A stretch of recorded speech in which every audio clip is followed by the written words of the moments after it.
உண்மையான ஞானத்துக்குன்னே இருந்த ஞானி, எந்த ஞானி ஒரு ஞானத்தையோ சொந்த அந்த கலையை கற்றுக் கொடுக்கறதுக்கு யாரு காசு வாங்கினா, காசு கேட்டா?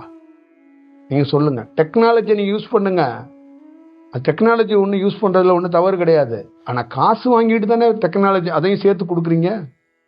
அதை எந்த ஞானி கொடுத்தாரு? ரமணர் கொடுத்தாருன்னு எங்கேயாவது குறிப்பு இருக்கா, வரலாறு இருக்கா? என்னை சந்திக்க தரிசனத்துக்கு இவ்வளவு கொடு அப்படின்னு அவர் கேட்டிருக்காரா எங்கேயாவது?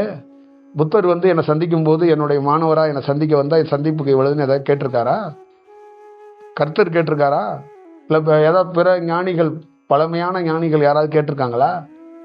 அப்ப உங்க ஞானம் என்ன வழி நடத்த வேண்டாம், உங்களை வழி நடத்தலாம்ல.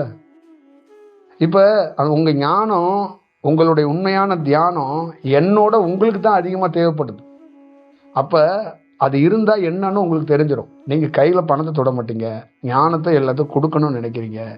ஆனா அந்த வகுப்புக்கு இவ்வளவு வாங்குறோம் போறேன்னு சொல்றீங்க. இப்போ உங்களை மாதிரியே நானும் ஒரு விஷயம், என்னோட யூடியூப் சேனல்ல எவ்வளவு பேர் இருப்பாங்க? ஒரு 15,000 பேர் 20,000 பேர் இருக்கிறாங்கன்னு வச்சுக்கோங்க. இப்ப நான் எந்த வகுப்புக்கும் பணம் வாங்குறது இல்லை, எதுவும் செய்யறது இல்லை. ஆனா உண்மையா நீங்க உண்மையிலேயே ஞானத்துக்குரியவர், பிரபஞ்சத்துக்குரியவர்னா காசு நான் வாங்குறது இல்லைங்க. என் காலடியில் ஒருத்தன் பணத்தை வச்சுட்டு போறான். சும்மா 1000, 500, 100 ரூபா, 50 ரூபா வச்சுட்டு போலங்க, ₹1,00,000 வச்சுட்டு போறான்.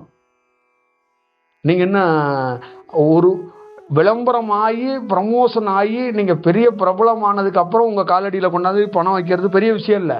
என்ன யாருன்னே தெரியாது அவனுக்கு, என்னோட பெரிய தொடர்பே கிடையாது, நீங்க நினைக்கிற மாதிரிலாம் கிடையாது. பல லட்சத்தை கொண்டாந்து வச்சுட்டு என் காலடியில் போயிருக்கான். அப்ப அந்த பணத்தை எந்த இடத்துக்கு போய் சேரணுமோ அந்த இடத்துக்கு போய் சேர வச்சு. அப்ப நீங்க வகுப்புக்கு பீஸ் வாங்கி ஒரு விஷயம் பண்ண வேண்டியது இல்லைங்க. உண்மையிலேயே உங்களோட செயல்னா உங்கள் காலடியில் இறக்கி வச்சுட்டு போகணும். அதுதான் உண்மையான செயல் வடிவம். அது இருந்தாதான் நீங்க என்னன்னு தெரிய முடியும், அது என்னன்னு புரியும். இது எதற்கு நான் சொல்றேன்னா, காசு வணிகங்கிறது பண்றது இல்லைங்க.